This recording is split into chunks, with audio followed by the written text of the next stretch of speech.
Hello, everyone, and welcome to our panel today on super-aggregation and cloud-powered IPTV, a case study. My name is Andy Waltenspiel. I'm going to be your moderator today. Super-aggregation, the big buzzwords in everybody's head and mouth these days. But we're not just going to want to talk about buzzwords. We want to break it down for you, bit by bit. What does it take? What are the challenges? And what are the pitfalls? And then, of course, also give an outlook. We're going to have an interesting story today. It all started with a divorce, but I'm not going to tell you too much now. So it will be interesting to learn who divorced who, why, what happened, and what can you learn from it. Before we go there, let me introduce you to our fantastic panelists. I'm going to make my life easy because all three of them today are in charge of product at their respective companies. So they think B2B, B2C, consumer orientation, user experience, strategy, development, fantastic stuff. So one by one, we have Chris Thun of TiVo. Hi, Chris. He's from San Francisco, and he's the VP product at TiVo. Before joining TiVo, he's been at Apple. You might see some of that influence in his thinking and what you see in TiVo. He's also been at Yahoo, and before that, founder of Fan TV, which was later on acquired by TiVo. Thanks for joining us today. And we have Edwin Elberg, Liberty Latin America from Chile. Hola, ¿qué tal? Very happy to be here. He's Senior Director, Product Development, and in charge of not just entertainment, but also for connectivity, which surely has an impact on this super aggregation and the user experience. Before joining Liberty Latin America, he was at VTR Chile, Telefonica in Madrid, and also at Verizon. We found out that we both studied at MIT the same year, the same school. We have not met. That was 21 years ago. Apparently, I was just partying and he was studying, but see where he is now. Huh? And then we have Jim Brickmeyer from Velocix joining us from Atlanta today. He is the Chief Product and Marketing Officer of Velocix. 20 years in telecoms, and I think, Jim, you might be one of the culprits why we're seeing this cloudification and transformation of our industry. Happy to learn more about that from you in a bit. Before joining Velocix, he was at Nokia, Concurrent, and also board member of the Streaming Alliance. A few words about myself, Andy Waltenspiel. I'm running a Munich-based consultancy for the telco and media industry, working with operators and telcos and tech vendors. Before that, I've been at Nagra and Samsung and what is called now Sky Germany. And in the industry, a bit more than 20 years, or around 20.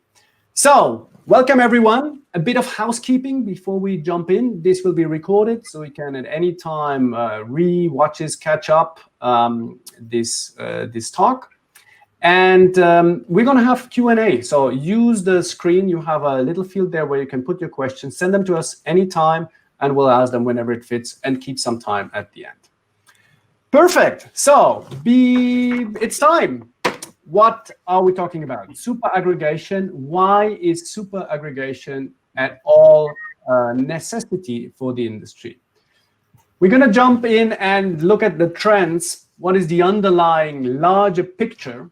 Then we're going to do the case study, which obviously you guess it's about Edwin and Liberty Latin America and how these three companies here played well together.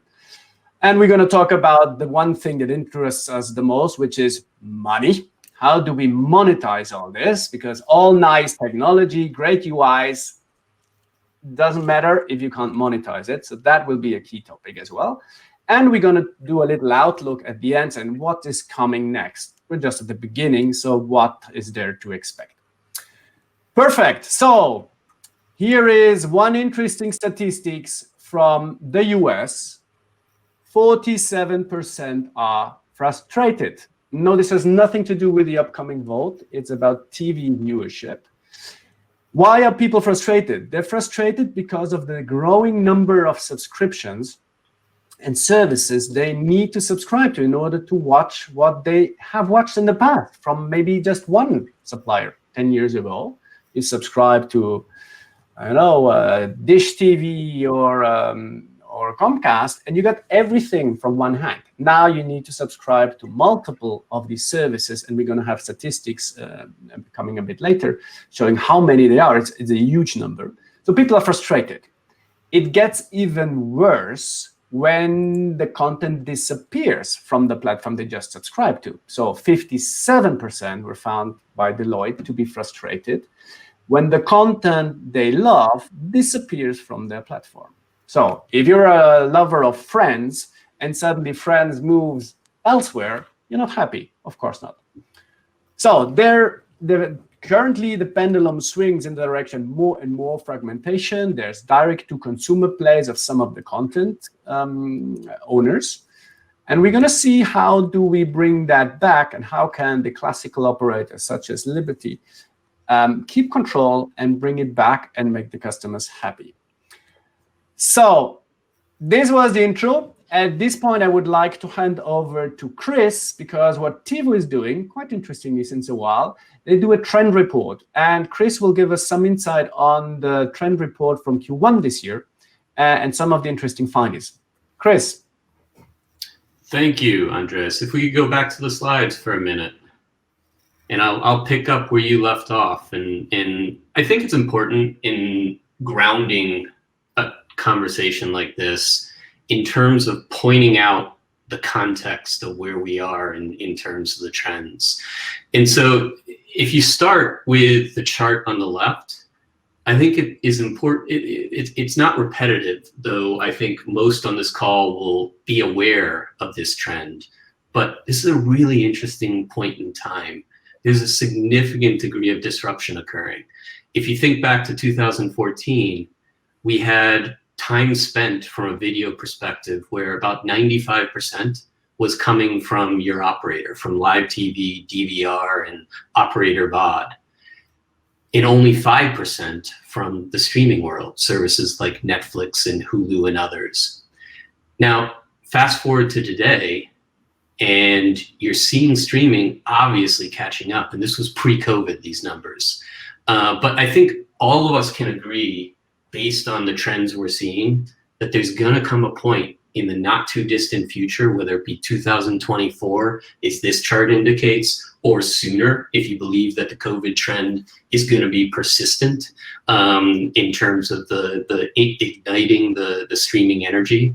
But the question is, whether you're an operator, whether you're a content owner, whether you're a software provider, whether you're a cloud infrastructure provider, what are the implications of this tectonic shift in terms of the way that video is delivered?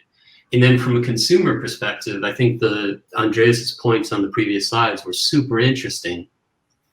Another way to look at that is, if you think back to 2011, and I'm going to use US stats here, but I think you can project it out in some degree to other markets around the world.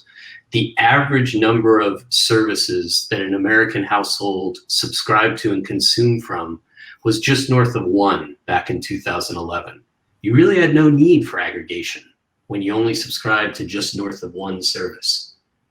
But fast forward to today, and what we're seeing in our survey data is the average American household on a monthly basis is using just shy of 7 services.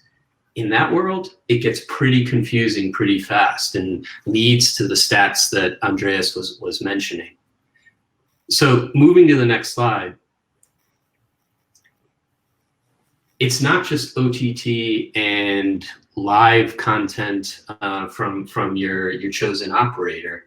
There's also other forms of content in the mix, where the fastest growing source of revenue right now is AVOD, ad-supported free VOD.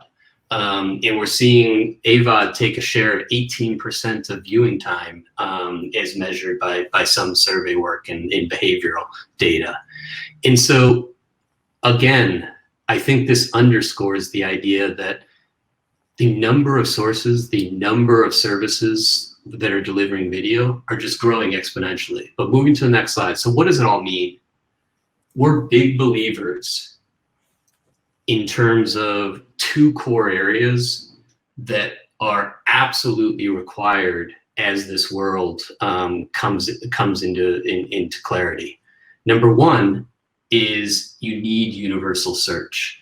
The consumer doesn't want to have to hunt across kind of app silos, a sea of apps, in order to find what they want to watch. They don't want to have to go into Netflix, see if the movie that they want to watch is on Netflix, and if it's not, hop to another app.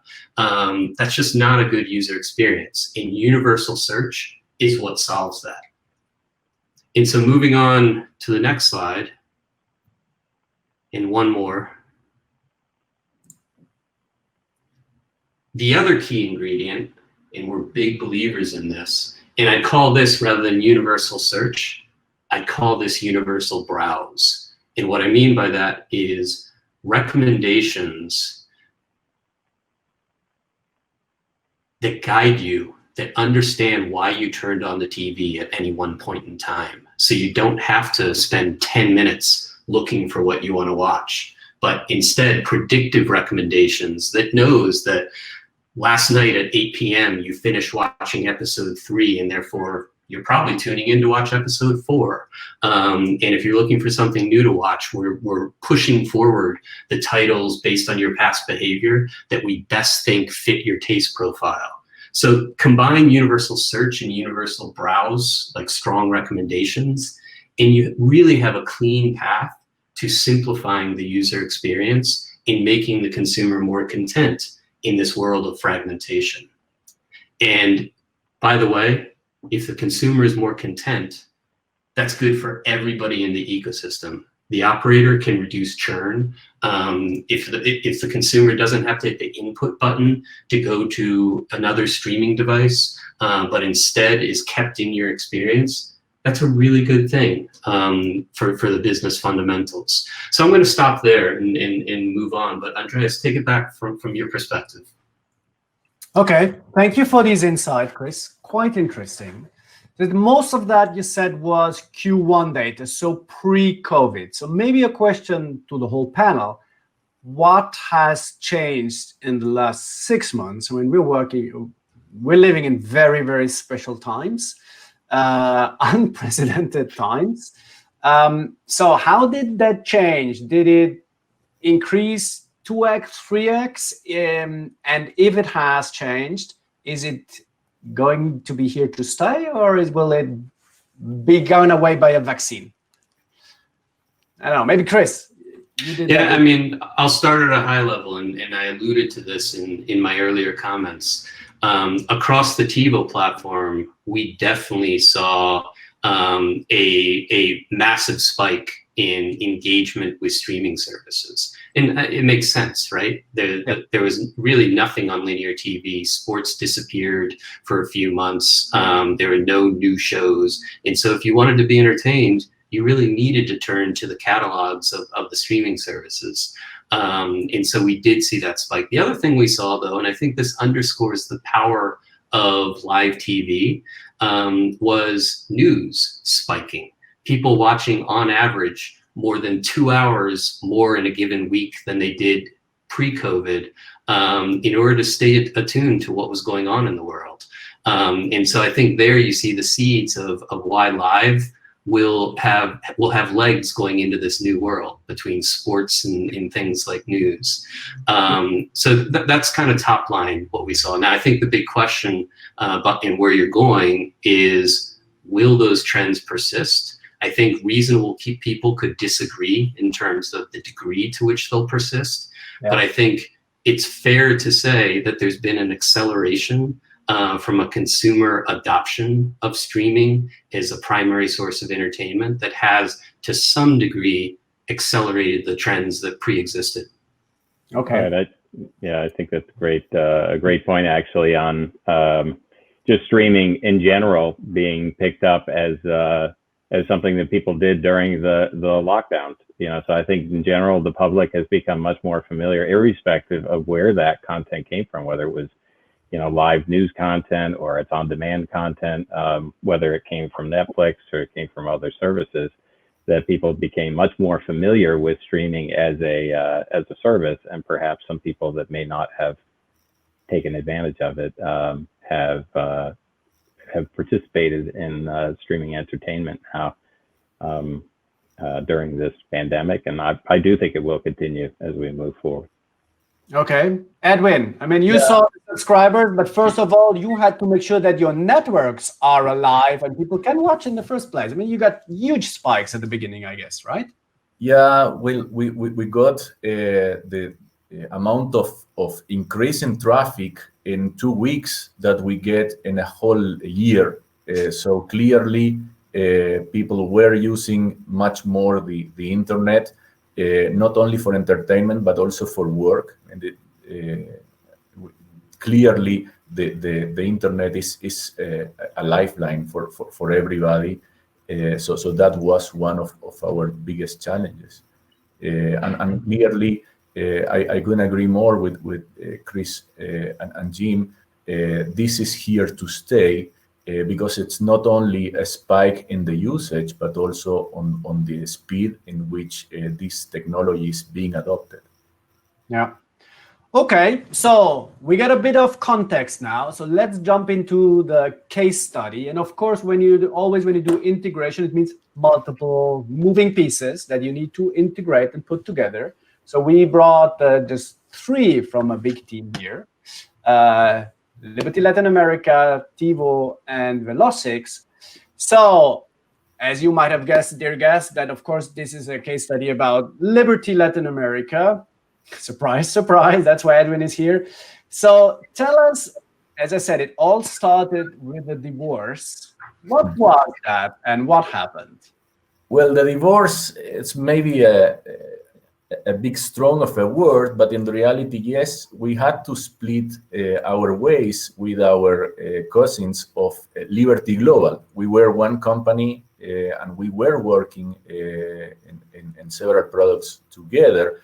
And all of a sudden, we became 2 companies, one focused in Europe and another one in Latin America and the Caribbean. When that happened, we were faced with a big challenge, which is everything we were working on, while it was able to scale up, we saw our challenge in the ability of scaling down.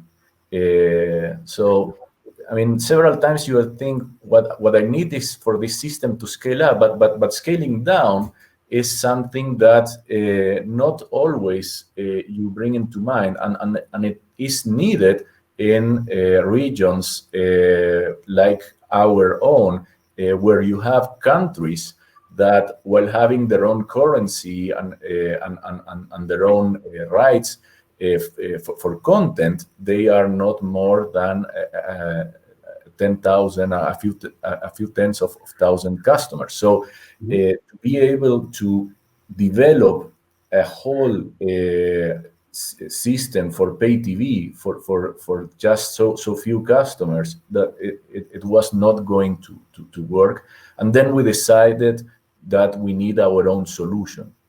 Okay. So at the time, what were the key challenges you were facing? So the challenges is, well, first of all, you have a complete new world, which is all the emergence of the OTT products that we knew our customers needed to have integrated, right? And how do you do that with a disparity of technologies?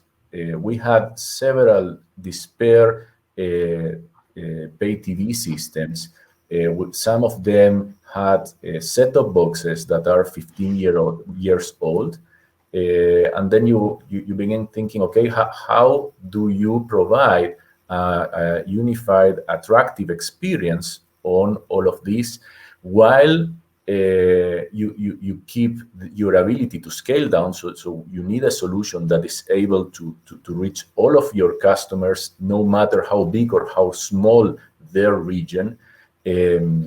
Also, you want to benefit of everything that the new technology is making possible, like the cost structure for the set-top boxes that we have to thank probably our OTT cousins and their and spreading up the adoption, right, and the mass economies into this. The ability of the cloud is key for us to reach our scale down and a homogeneous experience across all our markets. And we were also looking for, we not only want to be aggregators, but super aggregators. And maybe the big difference, and that is the topic of today's discussion, is in the metadata and your ability to not only integrate, but also have a cohesive user experience across all these things. With that in mind, we started our search for what would be the best solution. Yeah. Okay. So when we prepared this, you told me that there are 4 things that keep you awake at night. So I'll summary. Tell me if I got it right. As I said, customer needs, technology trends, competition, and I would not have guessed the last one. It's regulation. Yeah, exactly. So those are the 4 ingredients that we use as inputs to the product work we do in Liberty, right?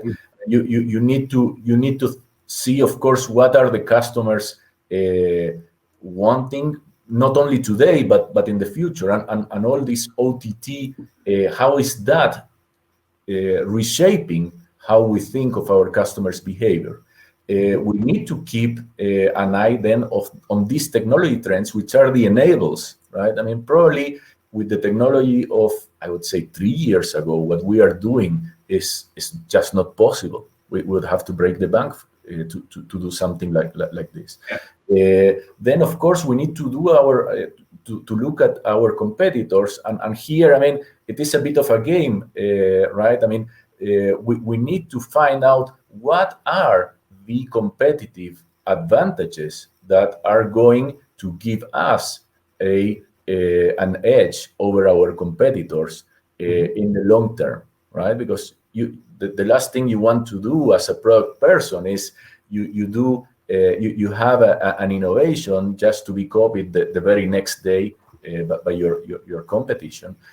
And finally, regulation and everything to do with all the bureaucracy that says what is it that you can do and what is it that you cannot do. With those 4 ingredients, you design what is the product that you want. Okay.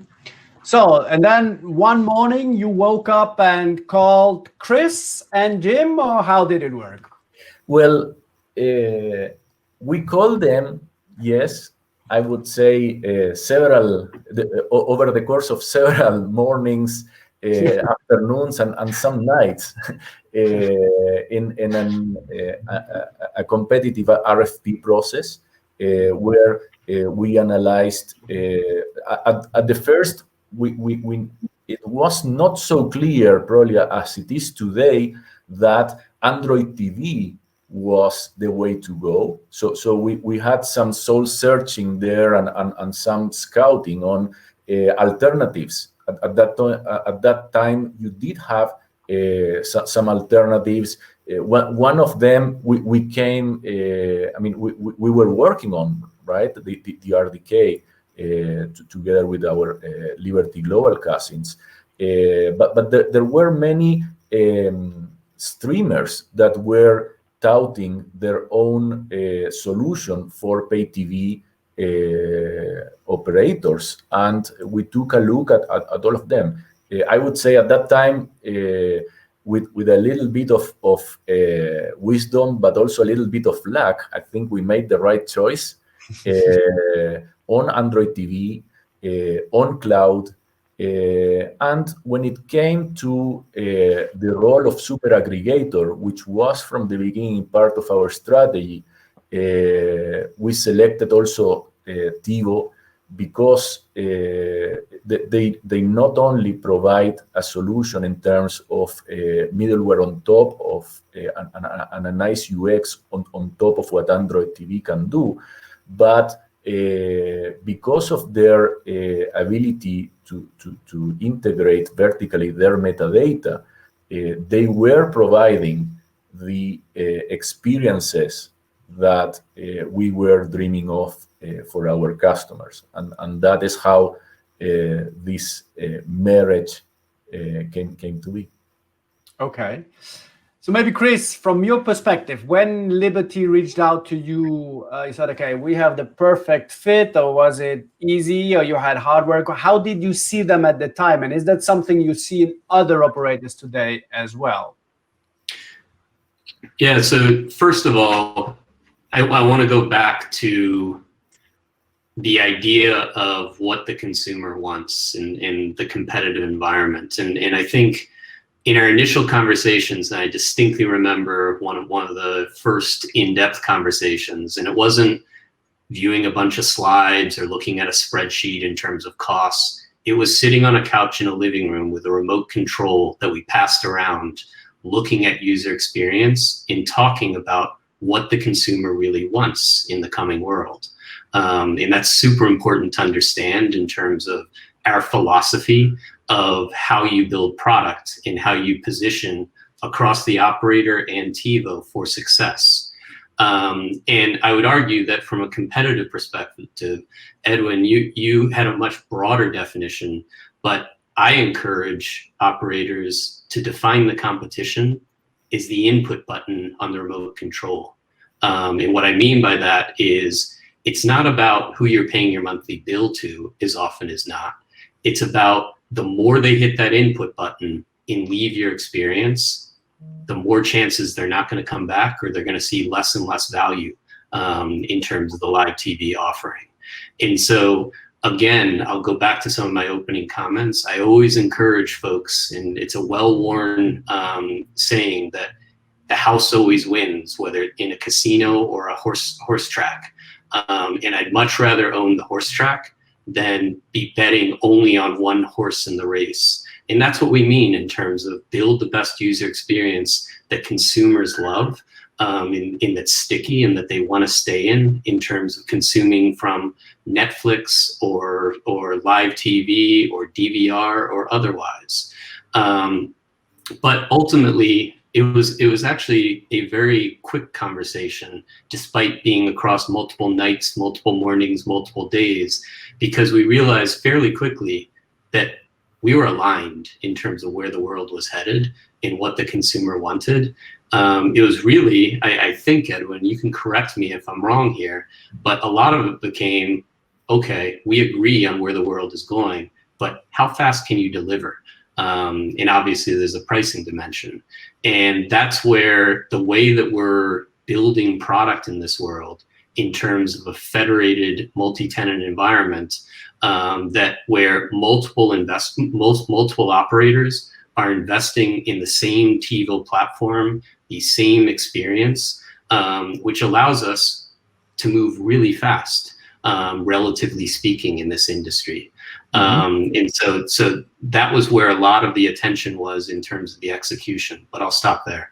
Okay. Jim, I mean, those guys, for me on the right, their user experience, UI, remote control. What you do is not as sexy on first look, but probably without you, nothing of that would ever happen. So what was your role in that whole thing? Yeah, so really we underpin the TiVo experience, right? So we help with the delivery end of streaming. So we support the ingest and the recording of video content and some of the time-shifted kinds of advanced time-shifted services like cloud DVR services. And then we support the delivery of the content to any device that the consumer may have. And so, to reinforce the point that Chris mentioned, I mean, it really is, for us in this equation, number one, yeah, TiVo is a big selling point in terms of the user interface, but another decision point is how quickly and easily can you get this product to market. And that's what we've worked really closely with TiVo on, has been in the integration and trying to make a standardized kind of an end-to-end architecture that can be quickly deployed, and where you can actually exercise all of those capabilities that TiVo has in their user interface, and to do that seamlessly, to scale it out, make sure it's flexible. And so that's the work that we do under the covers, working with TiVo, is just to make sure that they can actually present that full solution to the operator and to consumers, and to deal with the complexities of the foundational infrastructure. Okay.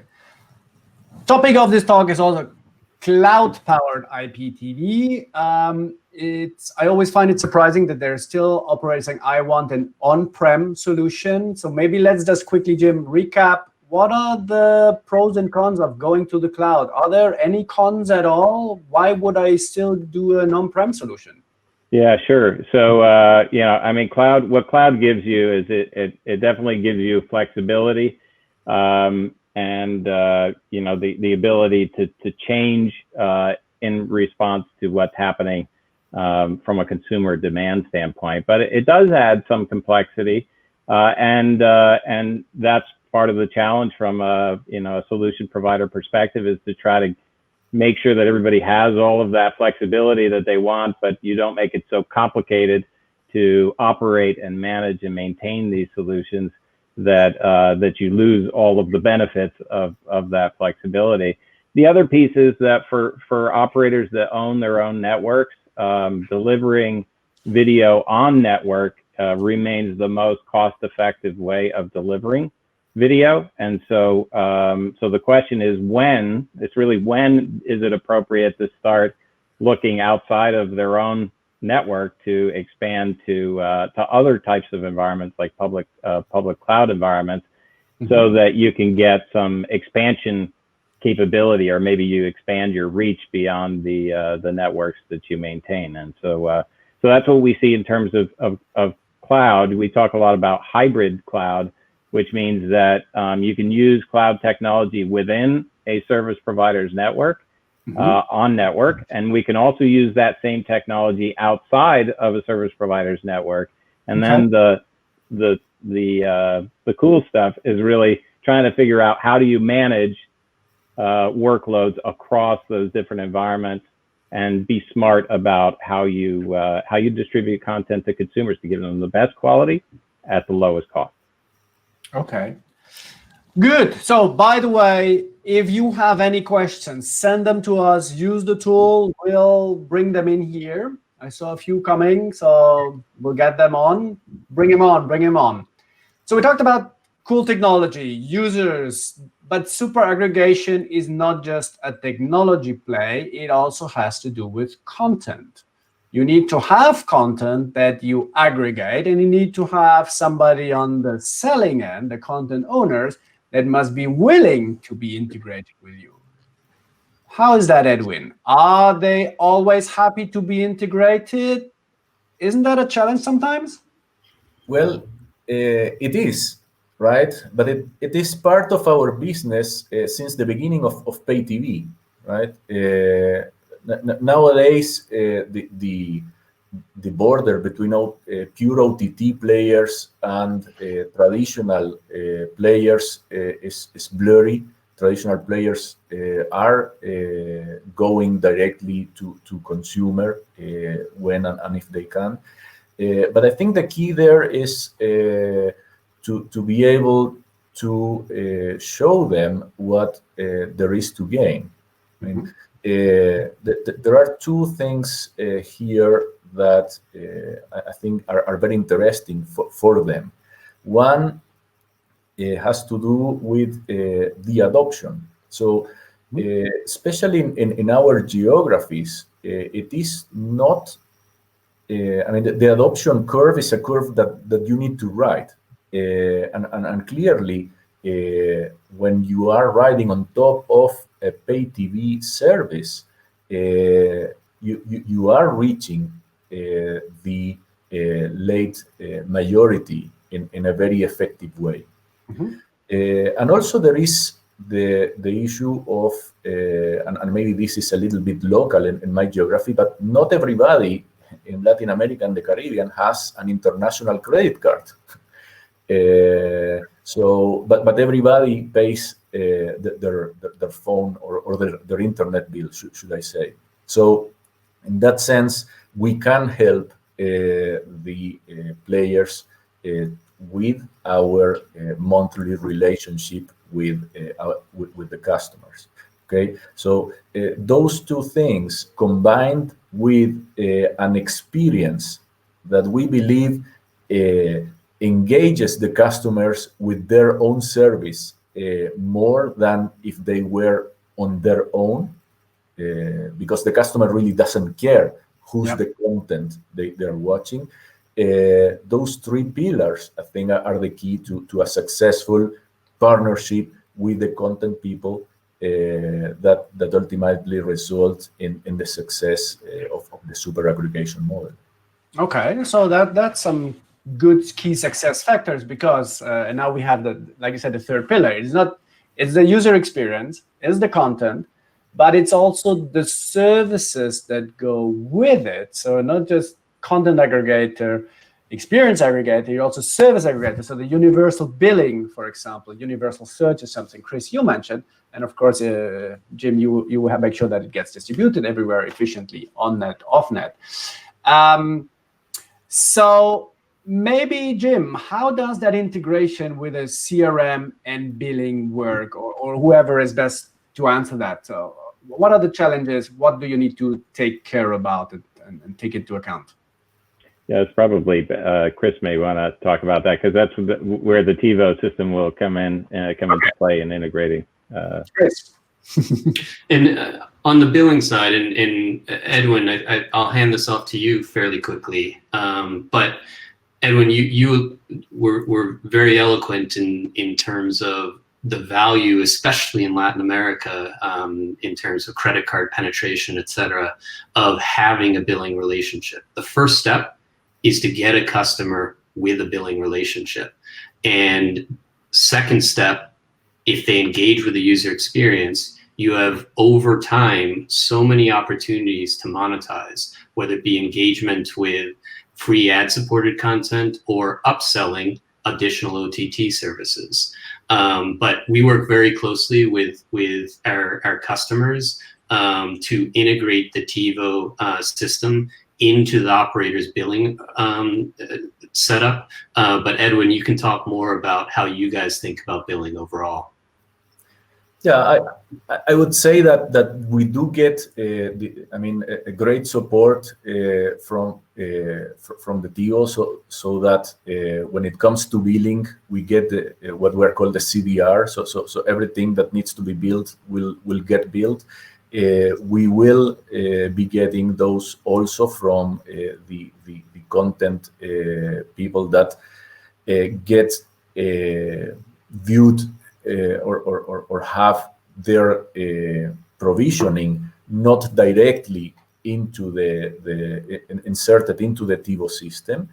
And challenges, I would say, usually are not so in the technology space, but more in the business space. Many content people would like to get paid in US dollars or euros, but our customers not always pay in those currencies. And then what do? Do you change the monthly fee every month? What happens to taxes? I mean, in many cases, taxes are a little bit of a gray area, and depends on the country whether over-the-top services that are provided abroad are taxed or not. Clearly, our bill includes the tax. So I mean, there are many business challenges that you need to address, and it's a little bit of one-by-one, case-by-case work that you need to do. I hope as this model turns more mainstream, there are going to be standards and systems that will allow us to remove a lot of that friction from adding a new content source. But today, I would say it's still some work. Okay. So it was an interesting question from the audience that fits very well here. So, and the question is, who do you think, and we can go around the table, the virtual table, the global table, who among channels, broadcasters, platforms, etc., is best placed, positioned from a viewer perspective to retain overall control of that aggregated offering? Is it a telco like you? Is it the channels themselves? Is it maybe the GAFAMs, the FANGs, or however you want to call them? What do you think? Well, I'll take a first step here. I have to say this ourselves, right? But why bother? But the question is why?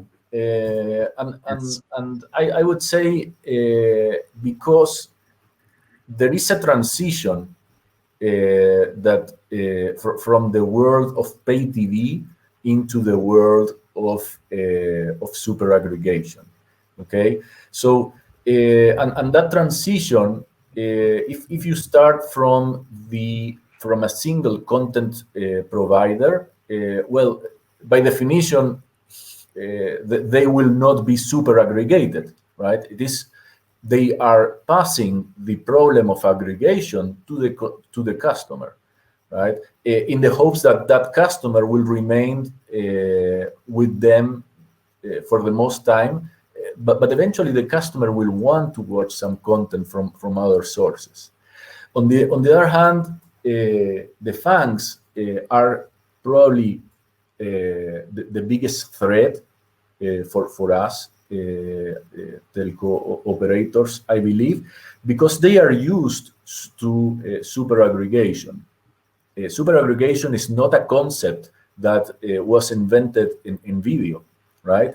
Probably the first super-aggregator was Google, and the way what they super-aggregate when they started is websites, right? Websites are content, and they are providing a way.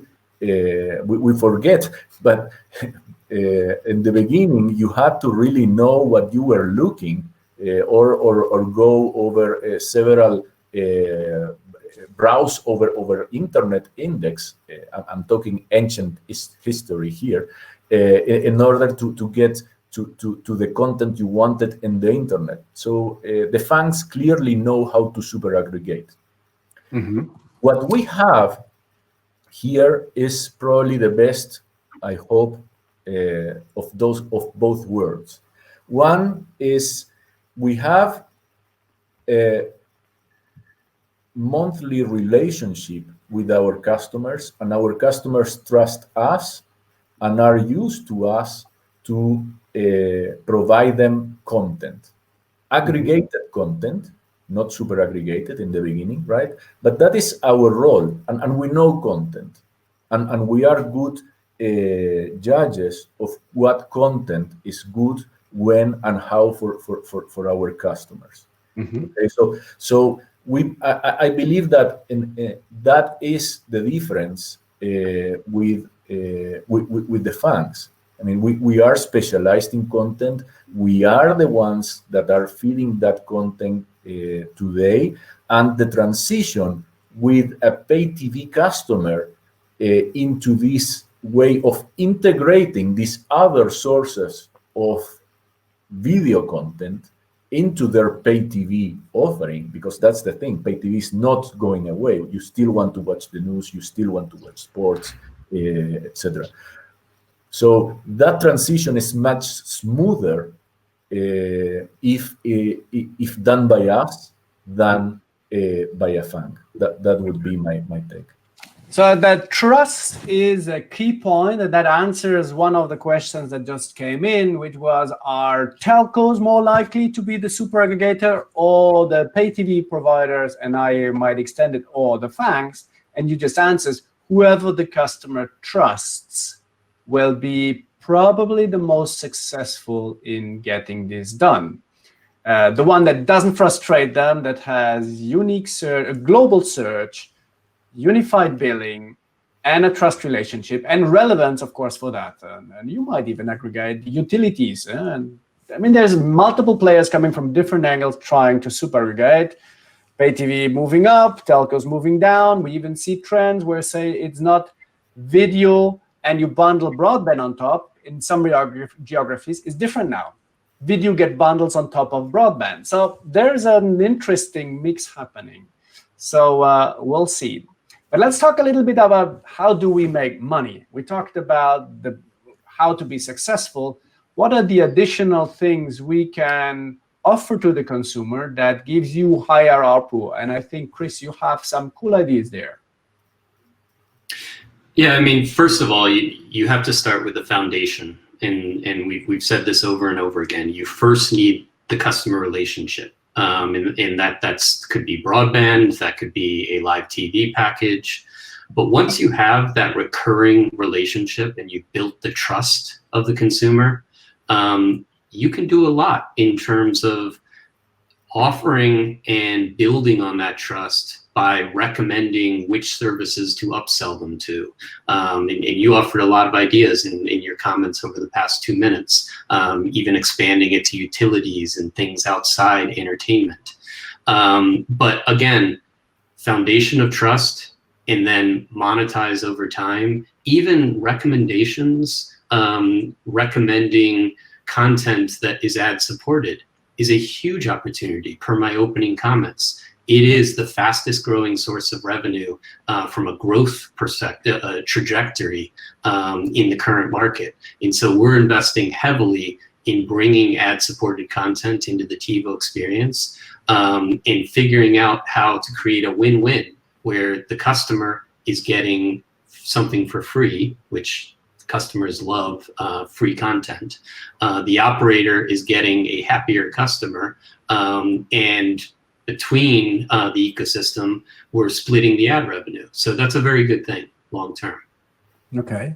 How does it impact you on the cloud side, Jim? This whole personalization, advanced advertising, is that transparent, or do you need to really tweak the system? No, there's quite a bit of technology involved in integrating personalized advertising, and there are new ways of buying and selling advertisements as well in the video space, moving from traditional ad sales models toward more programmatic TV advertising. And, as we deliver live streams, there's some contextual information around how the consumer is watching, right? So you may deliver different types of advertisements if somebody's on a mobile device than if they're watching on their TV, or if, it's a particular time of day, or they're in a different geography, you may change the types of advertisements you deliver. I think the key for a lot of operators as they start to look at this ad-supported model, which everybody is looking at now and trying to figure out how do we enhance the video business case through advertising, is really how do you implement that in such a way that you can extract as much value as possible off of every individual stream that you deliver to the consumer. And that's some of the stuff that we do just from an execution standpoint, making sure that the streaming systems can support that personalized ad. So every single individual stream that you deliver to consumers is monetized with the absolute best ad that's going to generate the most for the associated stakeholders.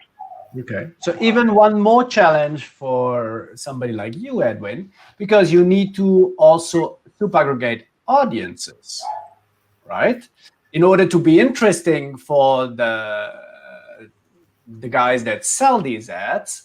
And I've seen interesting concept elsewhere where sometimes it's not even enough to be one operator. So I saw some telcos in countries cooperate to have one platform, because each one on itself, also being huge, is too small on a country scale.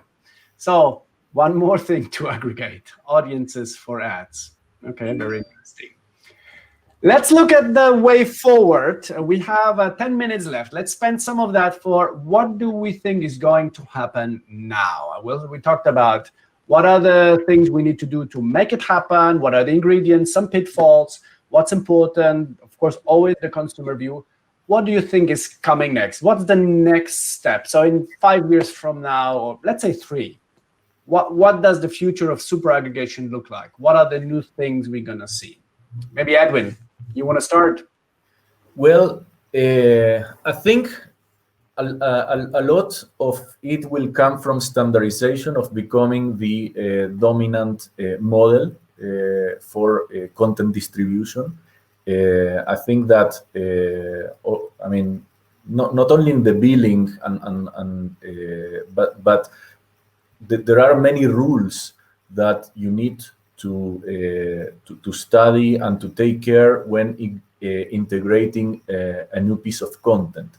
I think that we will see, as this model becomes dominant, a standard that you would be able to follow as a content provider and also as a platform to ensure that the integration will be seamless. And today, getting a new app integrated in the form of super-aggregator, not just in the App Store, right? Yep. But to be able to provide, to really understand what is the content so that you can recommend and really integrate it into your viewing and discovery experience takes time, right? And it is because I think we are at the beginning of this. I think we are going to see a standard evolve, and a lot of the friction that happens today is removed as this become the way to integrate content. Okay, Chris, what's your view? So it's interesting. I almost want to combine a question you asked 10 minutes ago with this one, in terms of, I think the $100 billion question, not $1 million question, 100 billion. Is who has the leverage going forward? And Edwin, I like your reframing of it, is who builds the trust with the consumer. But you see it on a number of different dimensions in terms of how the deals are shaping up in between the streaming platforms and the operators, where the operators, it's the operators' market to lose. They already own the customer relationships. And so if we play our cards right, we'll hold on to the consumer relationships. But you see it in other areas of the ecosystem as well, in terms of who has the leverage between the TV OS versus the content owners, the streaming services. And you see a lot of the content owners starting to go direct, whether it be Disney Plus or Peacock or guys like that. And you see friction bubbling over into the PR arena in terms of all of a sudden HBO Max and Peacock not being on Roku and Amazon, and negotiations being very obvious through a weekend. And so that's a sign that in terms of where the market is headed, there is a search for who has the leverage and who has the ability to woo the consumer and build their trust over time. Is it the TV OS? Is it the streaming platform? Is it the operator? And I think we will see over the next 5+ years, we'll see a lot of change in terms of that dynamic, and it will become more and more obvious where the leverage is. So something to watch. Okay. Jim, under the hood, what are the cool things that will enable all the very cool things that will end up in the operators and customers' homes? Yeah. Well, I think it's as you look down the road, across industries, you hear a lot about machine learning, and really under the covers of that is that there's data inside of these platforms, right? And so there's data about how consumers are watching, what they're interested in, how the underlying systems are responding, and the value. I mean, you mentioned, Edwin, that Google was the first sort of super aggregator. I mean, they have realized that, right? That the power is in the data. That's how you generate significant growth out of your business. And so I think that's what you're going to see over the next 5 years is a lot of focus on extracting and analyzing and understanding and responding to the data that's inside these networks, and then using that not only to boost the consumer experience and make it just a much better experience for consumers, but also to figure out for the folks that are delivering the service, how do you generate more revenue, more value from the services that you're delivering, and ultimately, just make every single stakeholder involved in video more successful. Okay. So we talked about content. Content might not just be video, it might be also audio, it might be sound, it might be gaming, it might be AR, VR, XR. What are the things you see coming next, Edwin? What is coming? I mean, clearly, you mentioned a lot that we are looking into. I think, I mean, when watching content on your screen, you start thinking, okay, what are things that looks good in this big screen? And gaming is clearly one of those. You can already see some convergence between the video and the gaming technology. So I think that is coming. It doesn't really make sense to have specialized set-top boxes, let me say, for gaming. Yeah. Maybe not for everybody. So I think there is going to be a convergence there. Also, I think that even in traditional content, these new models of AVOD will bring us content that today is hidden from the mainstream. So I believe that we will finally get some long tail with uber personalization of the content that you can watch. There is content being produced, and I think the technology and the business models that we are seeing emerge will make possible for those unique pieces of content to find audiences in the mainstream that today are not connected. I'm sure that if my mom would be offered a channel that specializes in the very recipes that she loves, she would watch it, but there is no way she will find that. I think we will make that possible, and this technology is probably going to do marvels in that space for us in the next few years. Good. Chris, from your side? I think I take kind of the traditional product view that it's equally important what you say no to versus yes. And I think in a lot of the lists that you offered, I would argue that that's why we embraced Android TV, because we want to choose our investments very carefully. And as TiVo, we want to be the best at universal discovery in the entertainment space, and everything we're doing from a recommendations perspective and otherwise, that's what we want to own. And we're leaning on Android TV and the Google Play Store to still offer the consumer the access to the latest and greatest bright, shiny objects as VR becomes real, as gaming platforms ill breadth. That's really our approach and strategy in terms of defining where to place our bets. Okay. Good. So we're approaching the full hour. So let me try to summarize, and you can agree or hopefully not disagree. So what are the cool things you need to put in place if you want to be a super aggregator? One of the first things, if you want to be a super aggregator, you need super metadata.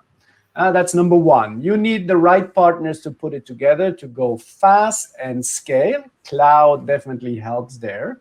It's a prerequisite. Without cloud, it's very difficult to scale big. Scale down is what you started, but I think your target is to scale up, Edwin, if I'm not wrong, right? So it's the user experience, is the content, is convincing the content owners to join you, and the trust relationship seems to be one of the key things. But you still need the power to deliver it. So you need the right guys under the hood to manage all that, including advanced advertising, even AVOD and recommendations that might be monetized in some or the other way. You were, and I might close with a question, and we might leave it open. You were speaking about standards, and you hope that standards evolve, Edwin. Only in the very last minute, Chris, you talk about Android TV. Maybe that standard will be Android TV, but we'll see. There are a few others out there, at least one, RDK, that could be a race between the two. So thank you very much for these very enlightening, interesting talks. Edwin, fantastic that you shared with us your challenges and thinking. And thank you also for Chris and Jim to join us and shed lights on it. What did you do to make this a success? Thank you at home for or in the office or wherever you are for your questions. And again, if you want to go back, we talked a lot, see the recording. You're going to see a link in your email very soon. Thanks, everyone. It was a pleasure to be here. Thank you. Thank you. Thanks. Bye. Take care, everybody.